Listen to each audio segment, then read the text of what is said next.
Ya, halo, bersama saya lagi Faga Imam Wicaksono dari kelas 9D absen 11. Ya, seperti biasa. Dan hari ini saya akan mempresentasikan PowerPoint yang sudah saya buat mengenai tumbuhan Angiospermae dan Gymnospermae. Ya, dan pastinya dibuat oleh aku, Faga Imam Wicaksono. Ini hiraukan. Ini hiraukan saja. Ini hanya untuk penambahan. Yuk lanjut ke berikutnya. Ya, Angiospermae atau biji tertutup itu ya yaitu berasal dari dua kata. Angiospermae ini berasal dari dua kata, yaitu angios yang punya arti tertutup, sedangkan spermae yang artinya biji.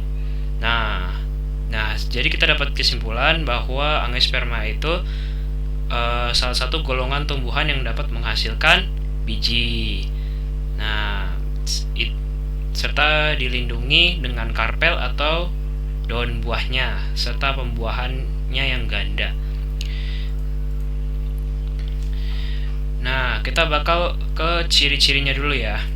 Nah, ciri-cirinya apa aja? Yang pertama adalah bakal bijinya itu berada di megasporofil yang termodifikasi menjadi daun buah maksud saya, atau sebutannya juga karpel. Nah, ciri yang kedua itu dia ada daun dan buahnya itu berdaging tebal. Nah, maksud daun dan buah berdaging tebalnya itu apa? Nah, kayak misalkan kita ambil satu contoh, jeruk. Nah, jeruk itu kan punya daunnya tebal. Nah, daging buahnya juga tebal ya.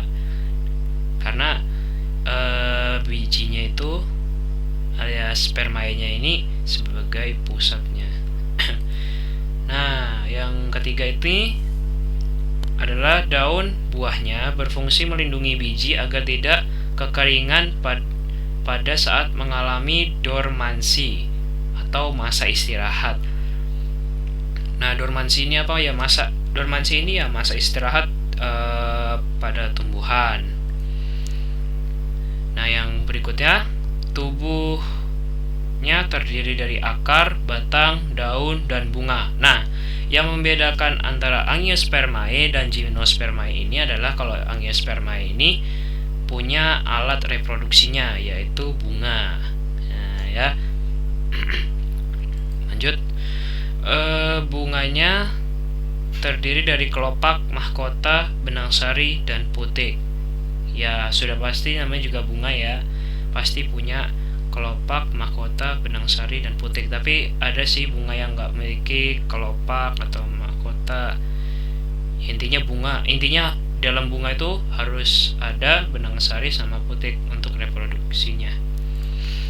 Terus akarnya ada yang serabut dan ada pula yang tunggang. Ya, maksudnya dari akar serabut ini apa? Akar serabut tuh kayak rambut orang kriwil. Nah, ya kayak gitulah. Kribo kayak orang rambutnya keriting gitu. Nah, kalau tunggang itu satu kayak nunjang ke bawah gitu. Jadi kayak nancepin tongkat. Nah, kayak gitu tunggang gitu. Nah, berikutnya batangnya ada yang berkambium dan ada juga yang tidak memiliki kambium. Nah, ini kambium itu ini ya cairan yang ada di, biasanya getah sih. Kambium ini lapisan untuk biasanya buat kalau misalkan kita habis nyayatin itu tanaman yang berkayu, kayak misalkan pohon sawo ya. Kita tebang tuh kan biasanya ada kayak lapisan putihnya tuh setelah kulit. Nah, itu kambium. Nah, terus memiliki pembuluh xilem yang diperkuat oleh serat dengan dinding sel tebal yang berlignin. Habis itu mempunyai beberapa tipe daun, antara lain lurus, menyirip, dan menjari. Ini udah pernah dijelaskan ya.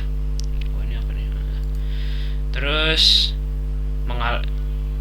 angiosperma ini bisa mengalami pembuahan ganda. Nah, sekarang kita beralih ke ini gambar bunga ya. Seperti pada gambar di sini, ini adalah bunga. Bunga itu terdiri dari mahkota, nih mahkota ya. Terus ada kepala sari, benang sari, kepala putik, tangkai putik, bakal biji, kelopak, dasar bunga, dan tangkai bunga. Nah, yang bakal biji ini bisa menjadi calon yang baru. Sebelum itu saya jelaskan dulu benang sari sama kepala benang sari sama putik. Dalam angiospermae, kelamin jantan itu ada di ini benang sari, dan kelamin betina itu ada di putik. Nah, prosesnya itu gimana? Nanti kan di kepala sari ini ada serbuk sari. Nah, serbuk sarinya ini memiliki apa sih sebutannya, kayak zat atau apa gitu. Kayak ada spermanya juga. Nanti kalau misalkan serbuk sarinya ini dijatuhkan ke kepala putik terus masuk ke bakal biji, nah ini bisa bakal jadi calon yang baru. Nah, ini organ reproduksi pada angiospermae ya. Nah, ciri utamanya tadi udah saya jelaskan. Ciri utama angiospermae lainnya adalah adanya bunga yang merupakan struktur reproduksi seksual khas dari tumbuhan tersebut. Pada bagian bunga inilah terletak bakal buah dan bakal biji. Nah, ini di sini nih. Lanjut ya. Sekarang kita ke daur hidupnya. Ini agak panjang sih. Ya, fase yang pertama itu bunga dan sporofit memiliki kepala sari, di dalamnya terdapat sel induk mikrospora. Nah, sel induk ini akan mengalami pembelahan secara meiosis, lalu menghasilkan mikrospora berhaploid. Lalu membelah secara mitosis, menghasilkan gametofit jantan. Sel induk megaspora membelah menghasilkan 4 sel megaspora, namun hanya satu yang bisa hidup. Kenapa hanya satu yang bisa hidup? Saya nggak tahu, karena saya masih cari-cari juga ya, namanya juga saya masih belajar. Habis itu megaspora yang hidup akan membentuk gametofit betina. Bila terjadi penyerbukan, serbuk sari akan berkecambah membentuk buluh. Lalu intinya mengalami karyokinesis yang menghasilkan 2 inti, yaitu generatif dan vegetatif.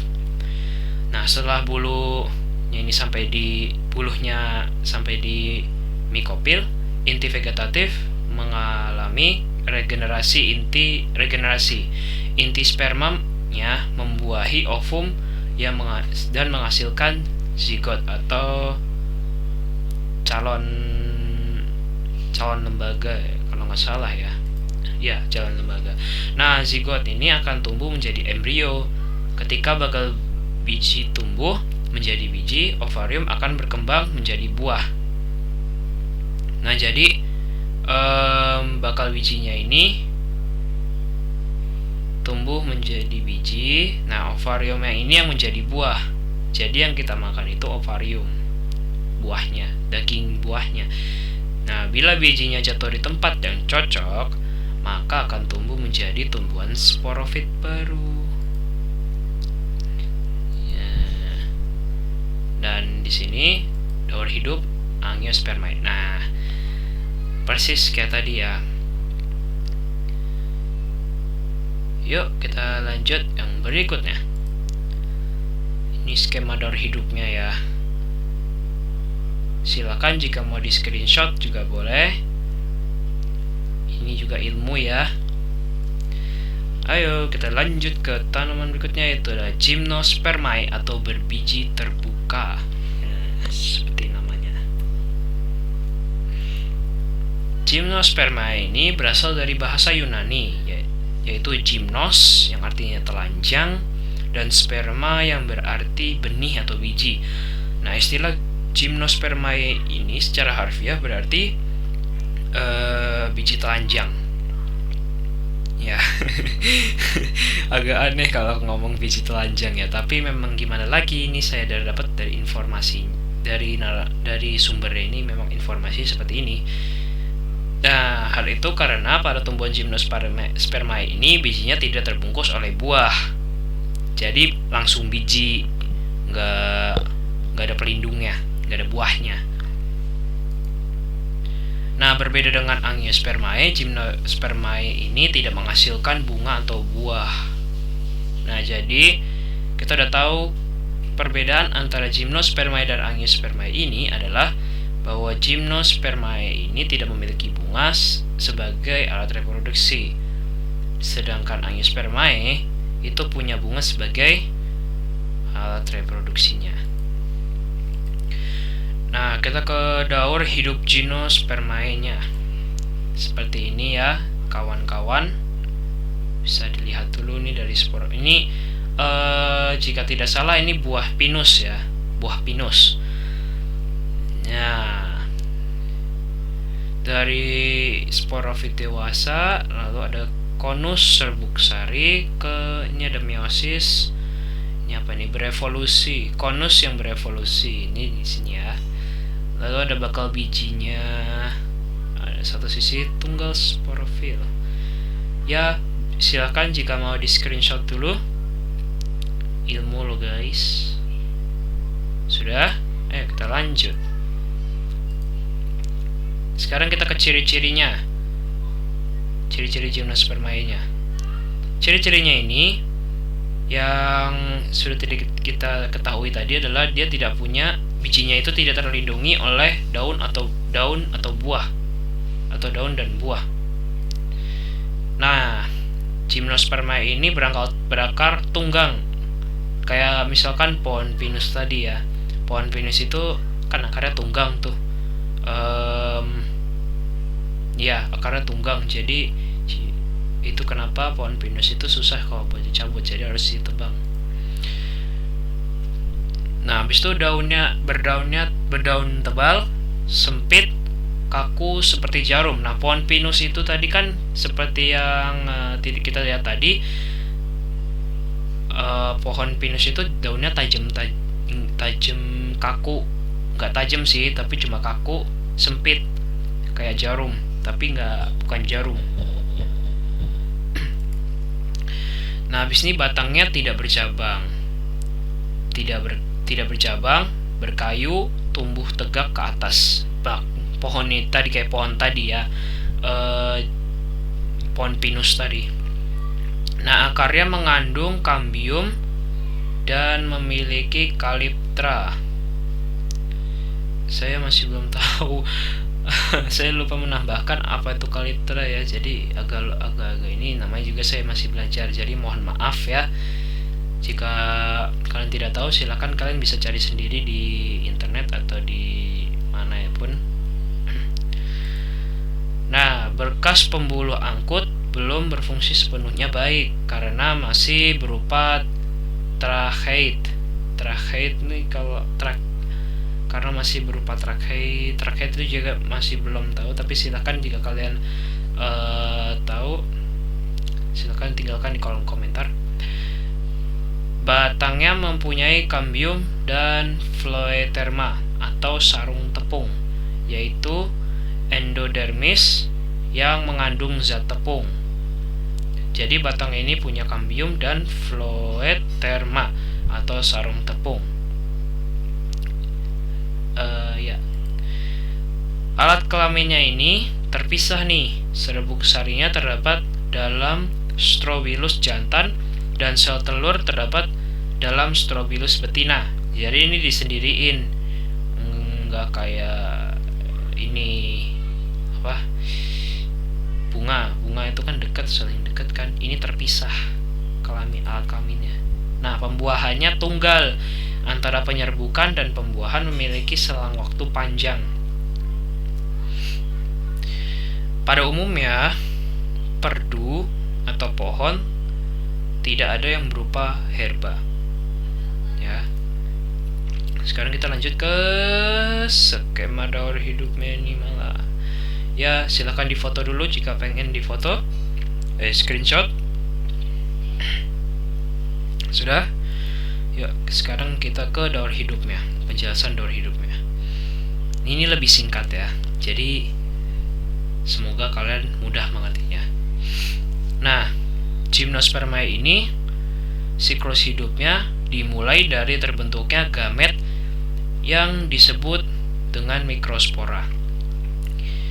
Pada saat terjadinya penyerbukan, maka serbuk sari akan melekat pada biji dan sperma bergerak menuju sel telur melalui bulu serbuk sari. Ya. Jika terjadi pembuahan, maka akan terbentuk zigot yang akan berkembang menjadi embrio dan biji. Nah, ya. Jadi daur hidupnya itu dimulai dari gamet yang disebut mikrospora, lalu terjadi penyerbukan dan serbuk sarinya melekat pada bakal biji dan sperma bergerak menuju sel telur melalui bulu serbuk sari.